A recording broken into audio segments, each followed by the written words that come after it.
Los escucho ya. La idea es escucharlos a ustedes, como les digo, y yo pues los voy aclarando la duda que tengan.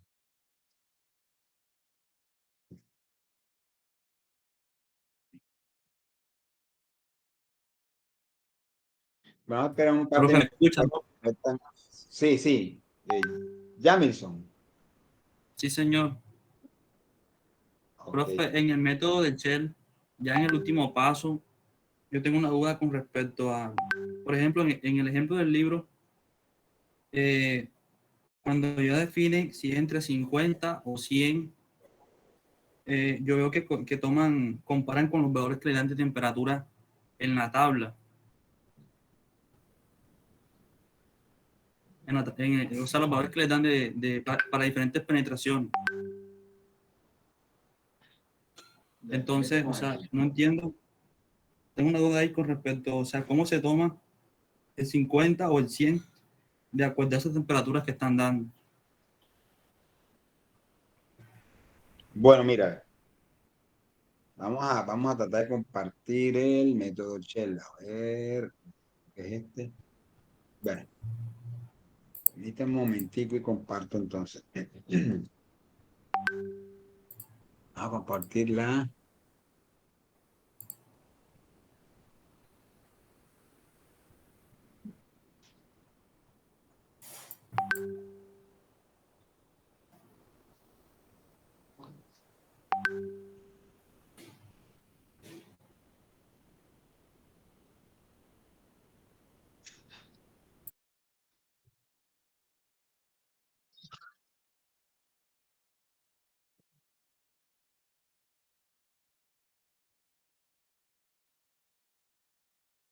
Bueno, se está compartiendo el método Shell, ¿cierto?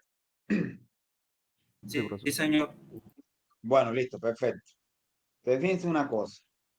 Eh, Veamos, por ejemplo, en esta diapositiva. Fíjense en esta diapositiva aquí, que corresponde a la gráfica AHN49, ¿verdad? Entonces, en la parte superior se habla de código de la mezcla, ¿cierto? Y ese código de la mezcla está conformado por tres parámetros. La rigidez, que es el primero, S, ya sabemos que puede ser S1 o S2. Luego sigue la fatiga, F1 o F2, y luego el grado de penetración del cemento asfáltico. Y hay dos opciones también, 50 o 100. Simplemente para escoger si es 50 o es 100, lo que hacemos es definir inicialmente cuál es el grado de penetración del cemento asfáltico que estamos utilizando. Recuerden que ese grado de penetración se obtiene a partir de un ensayo normalizado en el cual el cemento asfáltico dentro del recipiente correspondiente al equipo se lleva a una temperatura de 25 grados centígrados. Y a esa temperatura se realiza el ensayo. Y el ensayo consiste en penetrar una aguja en esa muestra de cemento asfáltico y dejar que, digamos, que esa aguja vaya penetrando durante 5 segundos.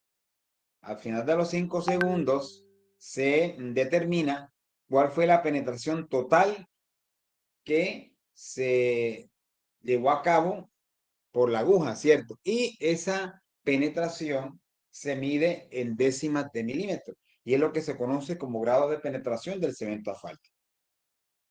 Entonces, simplemente es tener ese dato de entrada y comparar con los valores de 50 y de 100. Para el caso nuestro, vamos a ver, este, a ver, vamos hacia atrás aquí.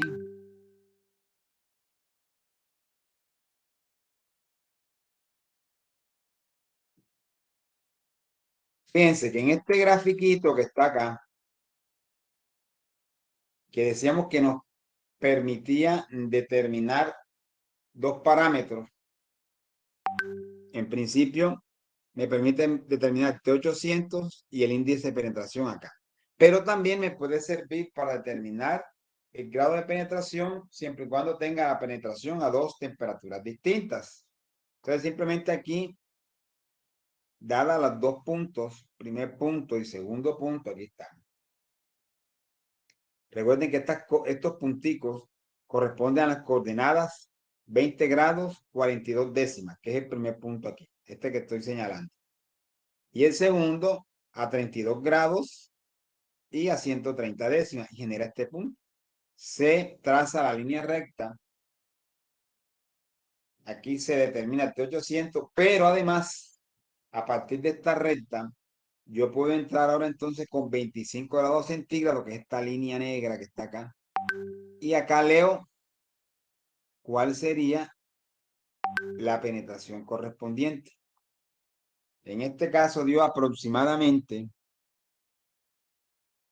aquí estamos, este es 60, 70, aproximadamente 66, ¿verdad? Aquí está. Esto es aproximadamente 66 en esta escala. Y por eso decimos que el grado de penetración de ese cemento asfáltico será de 66 décimas de milímetro. Entonces, ahora sí, conocemos cuál es el grado de penetración del cemento asfáltico. 66 décimas de milímetro. Ahí está. Ahí está ese dato. Y lo que Oye, tenemos ¿me ahí puedes pronto. repetir cómo se usa todo? Miren, esa es la pregunta que tú tienes. Sí. Perfecto. Entonces, miren, estos datos que están aquí, esto y esto, eso que estoy ahí, vamos a colocarlo de otro color. Ahora mismo está anaranjado. Esos datos que están en naranjado son unos datos de entrada y corresponden entonces a dos ensayos de penetración distintos que se realizaron en el cemento asfáltico para dos temperaturas diferentes, ¿ya? Entonces, cuando se efectuó ese ensayo a 20 grados centígrados, la penetración que se obtuvo fue de 42 décimas de milímetro, ¿ya? Es un dato experimental. Luego, cuando se llevó ese cemento asfáltico a 32 grados centígrados y se hizo el ensayo de penetración, la aguja penetró 130 décimas de milímetro. ¿Qué hacemos con esos datos? Cada uno de estos datos, cada par de valores, por ejemplo, este primer par de valores que están aquí, estos, vamos a colocarlos en rojo, significa que para 20 grados centígrados la penetración es 42. Entonces yo vengo y ese punto lo ubico aquí en esta escala, miren, 20 y 42. Entonces, fíjense, la temperatura es 20 grados, miren la línea roja de comienzo. 20 grados, me voy por acá y intersecto esta línea con la penetración correspondiente a 42 décimas. Fíjense, aquí no está el 4, este es el 6, este es el 5, pero como este es 100, este será 40, este 50, aproximadamente 42, aquí está. Entonces, entro con 42 para la penetración y con 20 y genero el punto este que está aquí. Este puntico que está acá, donde se intersectan las dos líneas rojas, sería mi primer punto.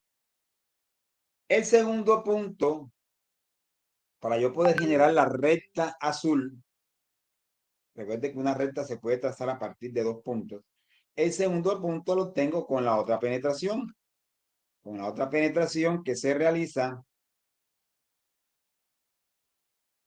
a 32 grados centígrados. Se hace el experimento a 32 grados centígrados y para ese caso la penetración es de 130. Entonces me voy con 32 y 130. Acá en la gráfica, esta segunda línea roja empieza aquí en 32 aproximadamente, que son 32 grados centígrados, y esta la cortamos con esta segunda curva o mejor, esta segunda recta que viene de aproximadamente 130. Fíjate, este 100, ¿verdad? 110, 120, 130 aproximadamente aquí. Entonces me voy con este y aquí obtengo este puntico. Entonces, a partir de este primer punto y este segundo punto, trazo una línea recta que es la línea azul que está aquí. ¿Ya? Que esa línea azul me sirve para determinar T800 acá. Yo entro con 800 décimas de milímetros aquí. Y luego acá abajo leo el T800. En este caso dio del orden de 51, 52 grados, pero creo que es 51 grados. Ahora, ¿para qué otra cosa me sirve la línea azul? Me sirve para determinar la penetración a 25 grados centígrados. Y esa penetración, recuerden, corresponde al grado de penetración del cemento asfáltico. ¿Qué tengo que hacer? Entro con 25 grados centígrados, mire esta línea entre 20 y 30 en la mitad, aquí, y corto con esta línea vertical la línea inclinada azul. Luego leo hacia la izquierda, en esta escala, cuál sería la penetración. En este caso tengo un 6 de 60, 70, aproximadamente 66. Y de ahí que sale que la penetración o el grado de penetración de ese asfalto es de 66 décimas de milímetro. No sé si ya quedó claro. Sí, quedó claro, profe. ¿Sí? Profe, ese resultado yo lo comparo en que esté más cerca 50 y 100, ¿verdad? Exactamente. Ahora sí, este resultado, o sea, ese grado de penetración es el que tú ahora vas a comparar al final si es 50 o si es 100, dependiendo si está más cerca de 50 o más cerca de 100.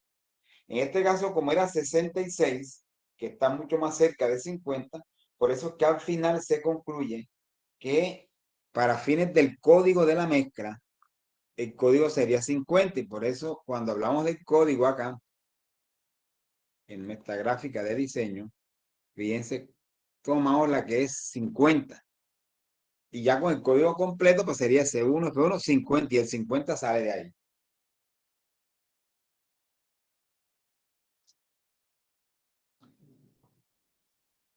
¿Qué otra duda?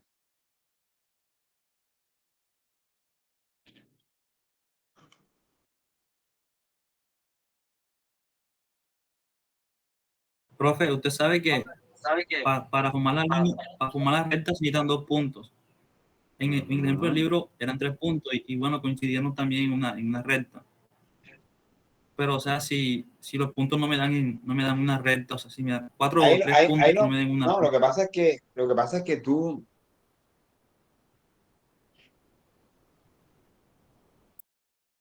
puedes correlacionar.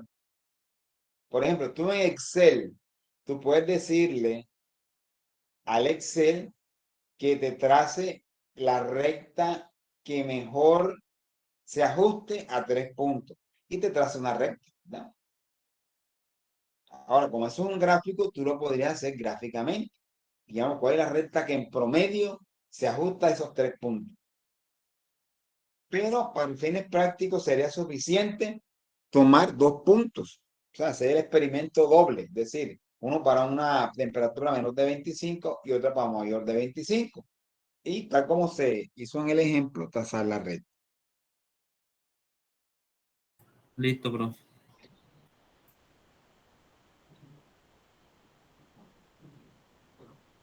Bueno, ¿qué otro estudiante tiene dudas acerca de cualquiera de estos métodos? Ya Milson pues expresó sus dudas en relación con el método Shell y se hizo la aclaración y pues la idea es que queden satisfechos con la aclaración. Y también les sirva a los demás porque de pronto son dudas que están ahí y se van resolviendo, ¿cierto? Bueno, ¿quién más tiene alguna inquietud?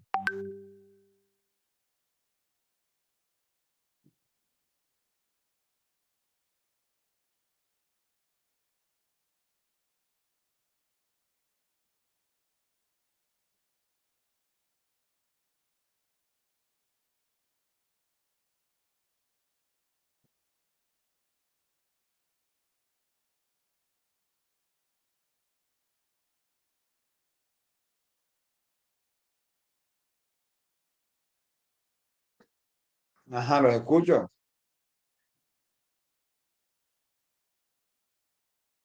Del método del Instituto del Asfalto, del método ASTO, ¿qué dudas tienen?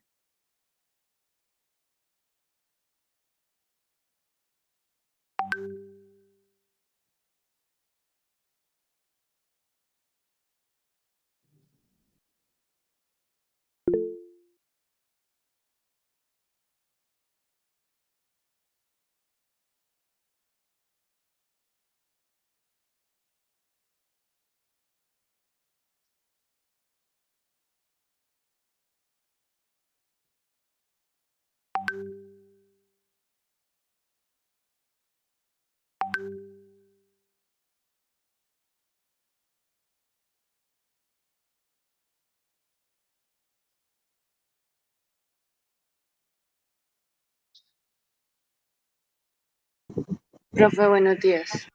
Buenos días, María. Cuéntame, María, ¿tienes alguna duda? Sí, señor. Bueno, cuéntame. Usted sabe que por el método de la INA, o sea, el Instituto del Asfalto, nosotros Ujú. a veces necesitamos el CBR para la subrasante, para calcular los módulos y todo eso. Y nada, también necesitamos el tránsito de diseño.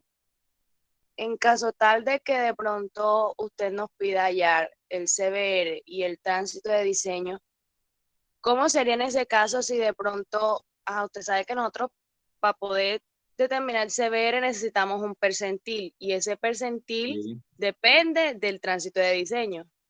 Ujú.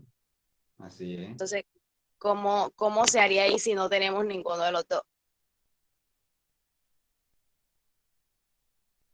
Bueno, es posible que de pronto se trate de establecer, por ejemplo, un chequeo, el chequeo de un pavimento. ¿Qué es el chequeo? Que ya a ti te den una estructura y te digan, mire, ese pavimento, ¿cuál sería el tránsito que podría resistir? Es algo tan parecido como cuando ustedes en estructuras le dan una viga de ciertas dimensiones con ciertos refuerzos y de pronto usted le pregunta, mire, esa viga tal como está especificada con esa sección, con esas características de dimensiones, de cuantía de acero, de resistencia del concreto, ¿cuál sería, por ejemplo, el momento resistente? Por ejemplo, ¿verdad? Entonces te hace sus cálculos para, en función de esas dimensiones y de esas características, determinar cuál sería el momento resistente de esa vía. Bueno, algo parecido podríamos plantear en un problema acá en pavimento, y es de pronto que usted le dé una estructura ya construida y le pregunte, mire, si esa estructura tiene ese dimensionamiento con esas capas y las capas tienen estas características, igual que la subrasante, y hay unos datos de la subrasante también, ¿verdad? Hay unos valores de los CBR de la subrasante. Y después me pregunta usted, bueno, ¿cuál es el tránsito de diseño? ¿Y cuál es el valor de CBR? Entonces, como el tránsito de diseño depende del CBR, ¿sí o no? Cuando usted va, si usted va a utilizar una de estas tablas, por ejemplo, partamos de que el CBR usted lo puede correlacionar con el módulo resiliente, no hay problema. Entonces usted acá en las tablas, por ejemplo, acá en este abaco, no tabla, abaco, usted aquí entra con un tránsito de diseño y entra con un módulo resiliente y le da un espesor.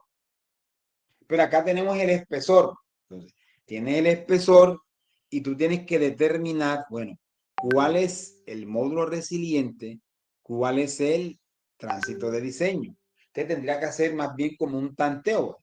Entonces, ¿en qué podría consistir ese tanteo?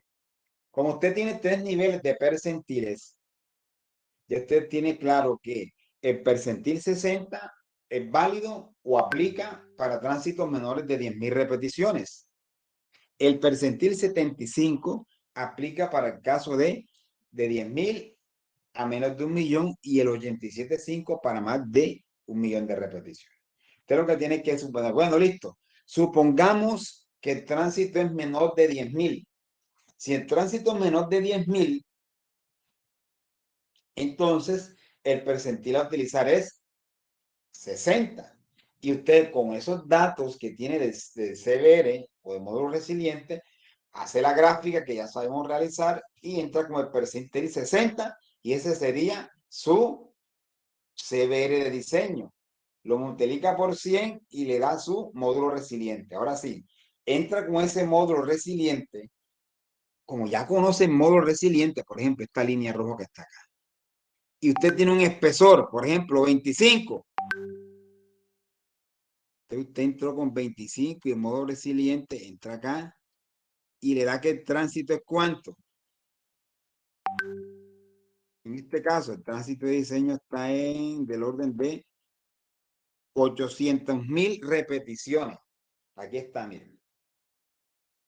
Pero como da 800.000 repeticiones, entonces a la larga ese tránsito no es liviano, sino intermedio. Entonces ahí tiene usted que hacer un ajuste del primer tanteo y dice, bueno, entonces si es así, mi tránsito tiene que estar entre 1.000.000, o mejor, entre 10.000 y 1.000.000. Por lo tanto, el percentil no es el 60, sino el 75 y recalcula su valor de módulo resiliente con el percentil 75.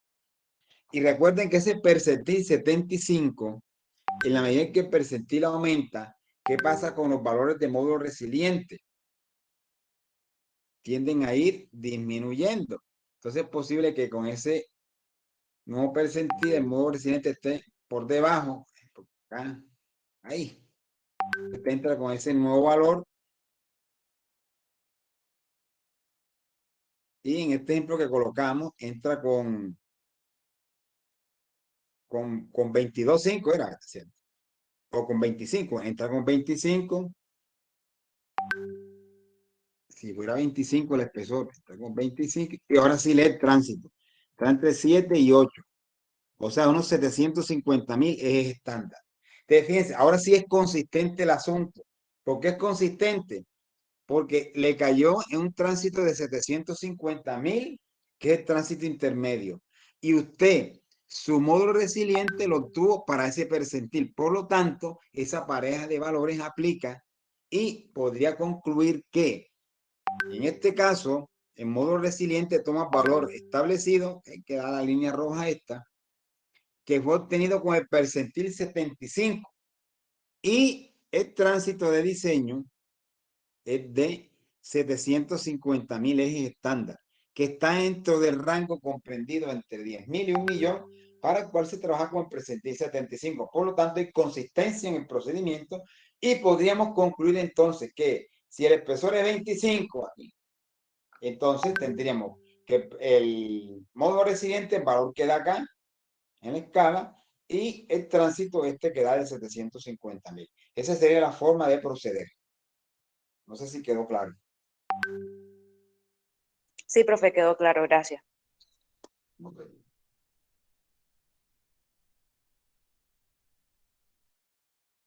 Bien, entonces Hamilton y María Costa han preguntado. Seguramente habrá otros estudiantes que tienen dudas. Es el momento de que las expresen.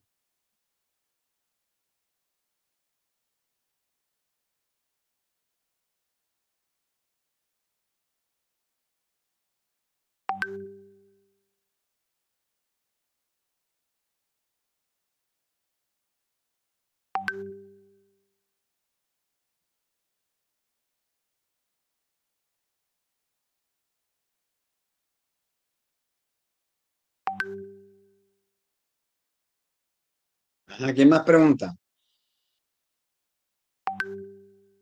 ¿No hay más dudas? Hubo una pregunta sobre la Shell, que fue la que hizo Hamilton, y una pregunta sobre INA, que hizo María Costa. ¿Alguna inquietud sobre Ashton?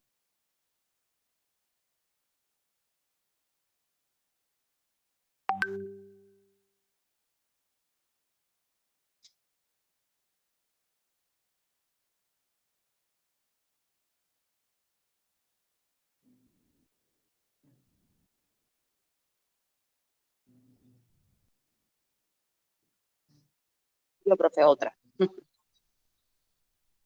¿Sí? Ahora cuando usted dice lo del método de la Ashton, usted sabe que también para calcular el CBR, pues uno lo puede hacer por el método de la Ashton, que es simplemente un valor medio, o por los percentiles, que es el método de la INA. Si usted nos pide a determinar ¿cómo es que se llama eso? O sea, la estructura del pavimento y de pronto usted nos da el CBR y nos dice, no, háganlo por el método de la Ashton. Ahí también podemos calcular, o sea, el valor medio, porque es el método de la No, Ashton. no, claro, es que mira, precisamente si el método que estás utilizando es de la ASTO recomienda que para el caso de la subrasante, en este caso el CBR, se determine como el promedio de los valores. Si es ASTO, pues para ser consecuente, trabaja con el promedio. ¿Ya? Pero si es el Instituto del Asfalto, pues deberías trabajar con el percentil correspondiente, el percentil de acuerdo con el nivel de tránsito. ¿Ya? Conclusión, si la ASTO, pues usted puede bien trabajar con el valor promedio. Se recomienda trabajar con el promedio y no con el percentil. Porque recuerde que en el método de la ASTO, la parte de la confiabilidad se trabaja por aparte. La parte de la confiabilidad se trabaja por aparte. Entonces, en este caso, para la ASTO se trabaja con el valor medio para el caso de las características de resistencia de la subrasante. ¿Listo?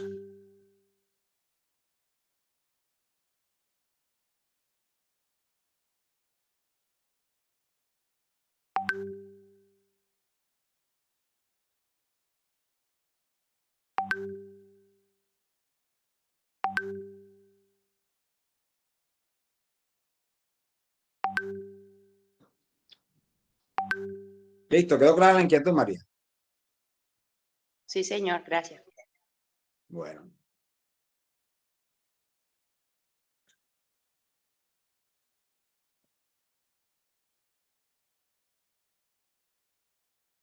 Para el caso, por ejemplo, de la Shell, como no hay explícitamente establecido si se trabaja con promedio, si se trabaja con percentil, pues como la Shell no maneja eh, un parámetro externo de confiabilidad, digamos a criterio del ingeniero, podríamos manejar cierto valor de percentil.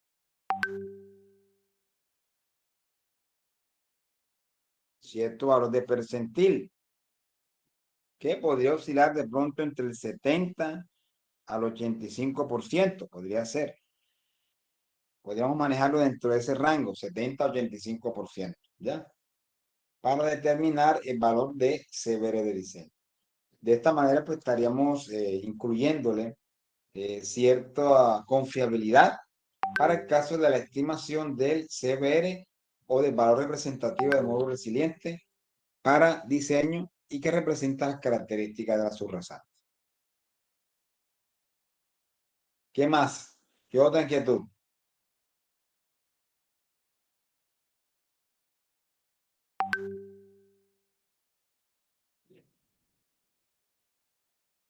Profe, ¿en qué libro está el de la Acto, pero la versión 1993? Es el libro de Montejo, ese es. Pero yo tengo si no estoy mal, la segunda edición y está el 83 solamente. Es que eso es prácticamente la mía. Creo que no es 83, sino 86, si no estoy mal. Pero esa es la versión, esa 86 es. también. Esa es la versión, esa es. Ah, bueno, listo, profe.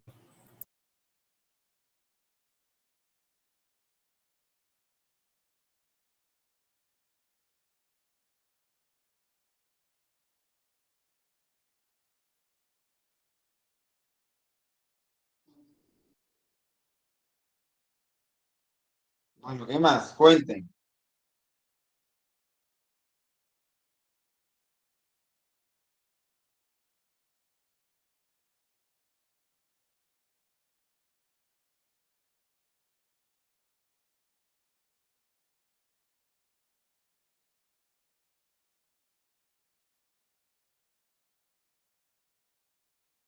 Bueno, voy a pasar por ahí las diapositivas, ahorita se las paso entonces.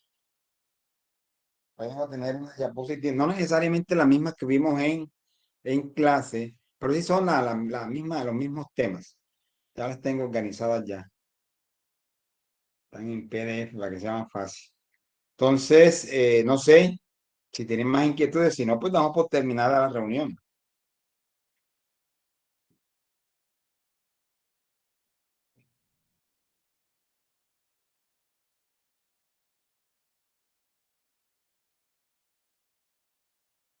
Inquietudes a la una,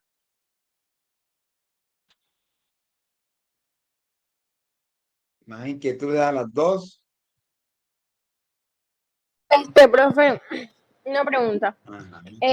Con la pregunta que le hizo María Victoria sobre el CBR para el ASTO, entonces si nos dan tipo ciertos apiques, se sacas el promedio de esos apiques. Listo, el promedio de los valores. Trabajan con el promedio. Vale.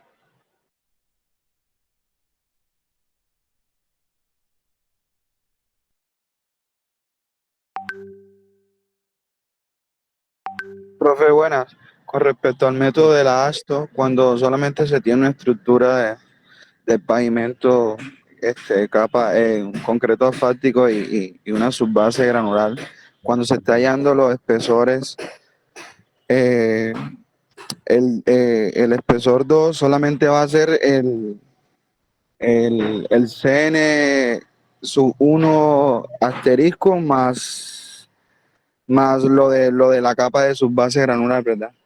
Exactamente. Exactamente. Así es. Recuerda que para el caso de determinar los coeficientes de capa, para sus bases sería no a sub 2, sino a sub 3, como para mantener esa nomenclatura, aunque sea la capa 2. ¿Por qué? Porque recuerda que si te doy el CBR, vamos a mirarlo aquí, si yo le doy a usted el CBR de la subbase, entonces cuando vayas a determinar el coeficiente de capa, tienes que entrar con la gráfica correspondiente, que es esta, ¿ya? Donde vas a determinar a sub 3. Aunque sea físicamente la capa 2, porque son solamente dos capas de pavimento, el coeficiente de capa no será a sub 2, sino a sub 3, que corresponde a subbase. Miren, coeficiente estructural para subbase granular. Recuerden que a sub 2 corresponde a las bases. Perdón, a sub 3. Aquí están. A sub 2 corresponde a las bases. Entonces, para que no se enreden y utilicen el abaco correspondiente, aunque sea la capa 2, si yo le digo que mire, el CBR de la subbase es 30. Usted no hay el valor con no haya el valor con esta gráfica, porque fíjense, si yo lo hago con esta, que es para la base, miren lo que pasa. CBR es 30, usted se va por acá, miren, está 30. Y vamos a ver lo del coeficiente de capa. Miren, me estaría dando prácticamente 0.09 el coeficiente de capa. Y en modo resiliente me estaría dando cerca de 20.000. Fíjense, vamos a anotar esos valores. El coeficiente de capa me estaría dando 0.09 y el módulo cerca de 20.000 PSI, ¿cierto? Pero yo estoy hablando de una subbase granular. De esta manera yo estaría hallando de forma errónea estos parámetros. ¿Por qué? Porque esta gráfica que dice A sub 2, por lo tanto es de la base granular. ¿Qué tengo que utilizar yo? Yo tengo que utilizar esta gráfica, A sub 3. Fíjense que el valor que tengo es distinto. Si el CBR es 30, como estoy hablando de una subbase, me da 0.11. En el otro me daba 0.9, ¿ya? O sea que aquel gráfico no era. Y en lo que respecta al modo resiliente, me está dando el orden de 15.000 y no 20.000, que era lo que daba en el otro. Entonces, tener eso claro, ¿ya? Sí queda claro. Fernando. Sí, profe, ya entendí. Ujú. Ok.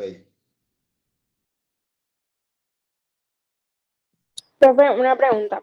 Dime. Para cuando te piden, por ejemplo, o sea, un ejercicio, te dan todos los datos para hallar el N8.2 y te dicen que te dan un periodo de diseño, por ejemplo, de 10 años, pero te hacen como la recalcación en que tienes que entregar el proyecto dentro de un año. Ahí para hallar el TPD se utilizaría la formulita que usted nos dio en el parcial. Ah, bueno, perfecto. Ese es el caso en el cual tú tienes, bueno, obviamente la vía es existente para que tenga sentido. Y tú tienes un conteo que se hizo, por ejemplo, hace un año, por ejemplo, hace exactamente un año. Estamos ahora en junio de 2022. Se hizo un conteo en junio de 2021 y usted va a diseñar ahora. Y se estima que ahorita usted va a diseñar y se espera que la obra se dé en servicio aproximadamente a mediados del año que viene, del 2023, ¿verdad? Entonces, ¿cuánto tiempo ha pasado entre el conteo, y no el diseño, sino el conteo y la fecha prevista para entrega de la obra? 2 años, ¿sí o no? Mediados de Sí. 2020 el conteo, mediados de 2023 se pretende dar al servicio. Hay 2 años. Cuando usted le da un TPD que se hizo en ese año del aforo, entonces usted lo que puede hacer es una corrección. ¿Cuál sería el tránsito promedio diario inicial? Entonces ese tránsito promedio diario inicial, incluso aplica para cualquiera de los métodos. Estamos acá, perdón, vamos a hacer una cosa. Aquí, ese tránsito promedio inicial que está aquí hace referencia al tránsito promedio inicial en ambas direcciones esperado en el primer año de puesta en servicio de la obra, ¿cierto? Entonces, este valor que va aquí, pues en lo posible, tratar de ajustarlo si es posible. No colocar el del aforo, sino un valor ajustado. ¿Cómo se tiene ese valor ajustado? Prácticamente es lo que uno llama la ley, la ecuación de interés De valor compuesto. futuro. Exacto, el futuro, que es 1 más R, en este caso elevado no a la N, sino a la X, donde X que viene siendo el número de años que transcurre entre el conteo y la puesta en servicio de la obra. En este ejemplo que yo les estoy dando sería, ese X valdría ¿cuánto? 2, ¿cierto? Dos. Y entonces eso le da a usted 1 más R a la 2, eso le da un factor. Ese factor que le da mayor de 1, ese factor es el que tiene que utilizar para multiplicar el TPD del aforo. Y una vez que nos multiplica, obtiene este parámetro que se llama tránsito promedio diario inicial, este que está aquí, ¿ya? Y el periodo de diseño, si es 10 años, sigue siendo 10. No tiene nada que ver, no, profe, como ya pasaron 2 años, ustedes serían 10 menos 2, 8. No, no tiene nada que ver. Porque recuerden que este tránsito promedio diario inicial es el que se espera hacia futuro en el primer año de puesta en servicio. Pero ¿cuánto tiempo tiene que pasar o cuál es el periodo de diseño? Los 10 años, los 12, los 15, los 20, lo que se haya determinado. Listo. Esa es la manera como se puede ajustar ese tránsito de diseño. Y es válida para cualquiera de los métodos.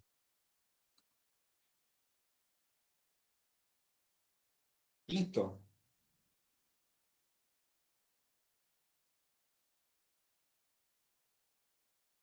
¿Qué otra duda tienen? Profe, una pregunta, profe. Si a mí, yo cuando me esté moviendo en la tabla de los módulos resilientes, el módulo resiliente me da pues, sobre fuera de las líneas, yo tengo que darle simplemente la continuidad a la línea y Bueno, me muevo no, pero horizontalmente ven hasta acá. encontrarme con Dime qué método está, de qué método me estás hablando. el método de la, con la tabla. ¿Qué método? De la INA, profe.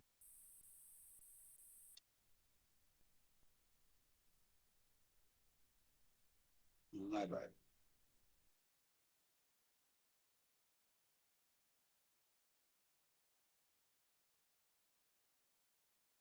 Por ejemplo, este es para concreto asfáltico. Ajá. ¿Qué te da por fuera de la línea? ¿Qué te da? Por ejemplo, si el módulo reciente me queda muy arriba, yo lo único que hago es darle continuidad a las líneas, ¿verdad? Y ya. Muy arriba, o sea que sale de por acá. Si te doy por acá, a eso te refieres. Sí, sí, Por exacto a ejemplo, que eso. módulo de por aquí, que módulo de este valor, vamos a ver qué es ese valor. Joder, ¿qué será que? Sí, sí, sí, sí, Bueno, exactamente. vamos a ver ese valor. Bueno, veamos qué es ese valor, vamos a entender. Vamos a entender qué es ese valor, qué significa eso. Pero vamos a dar, digamos, el valor hasta donde hay líneas, por ejemplo, aquí hasta donde hay curva, que sería un poquito más abajo. Ahí. Entonces, este es modo resiliente en kilogramos sobre centímetro cuadrado. Te fíjate que aquí tenemos 1000, 10 a la 3 es 1000, ¿cierto? 10 a la 3 es 1000. Como recuerden que normalmente la ecuación de correlación utilizada es 100 por el valor del CBR. Por lo tanto, 1000 correspondería a un CBR aproximado de ¿cuánto? De 10, ¿verdad? Porque 10 por 100 es 1000, ¿sí o no? Pero como esto es logarítmico, si esto es 10, este sería un CBR de 20, un CBR de 30, un CBR de 35. Entonces, si tú tienes un CBR de la subrasante mayor a 35, ya comenzarías a salir por fuera de estas líneas, ¿cierto?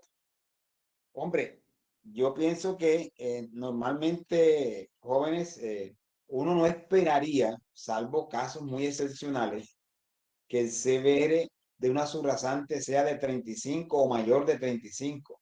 Normalmente es menor, salvo de pronto algunos casos muy excepcionales. Ahora, en esos casos, lo que podríamos hacer entonces, más bien es, en vez de extender la línea, yo trabajaría más bien con 35 como valor máximo. Por ejemplo, ¿no? Que el CBR de la subrasante es 40, o mejor, que el módulo resiliente de la subrasante, ¿verdad? Este sería 1000, es 1000, 2000, 3000, 3500.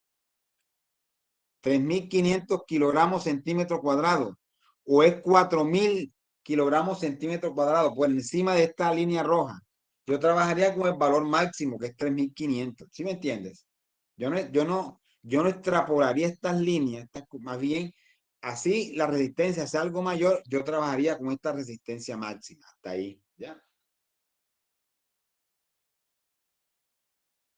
Entonces, en ese caso, Listo, más profe. bien trabajen con el valor máximo de resistencia o módulo resiliente que está establecido en las tablas. ¿Sí quedó claro? Sí, señor. Bien.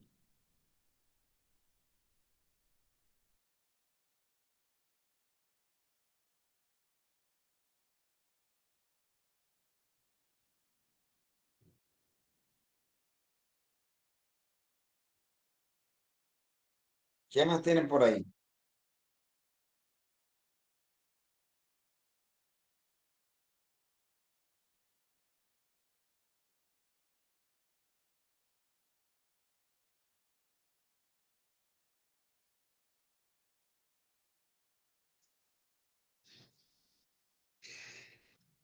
Listo, se acabó la sesión de preguntas.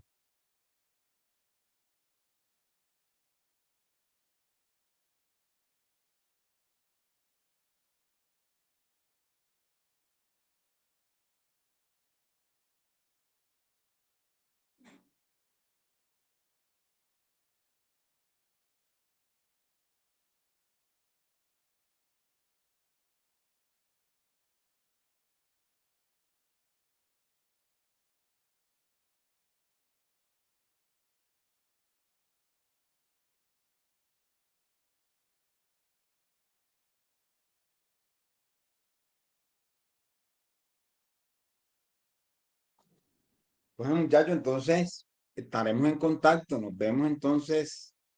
Nos vemos Dios mediante el miércoles. Listo, profesor. Muchas gracias. Bueno, que pasen bien entonces. Hasta luego, que les rinda. Listo, profe, gracias. Bueno, ok, hasta luego.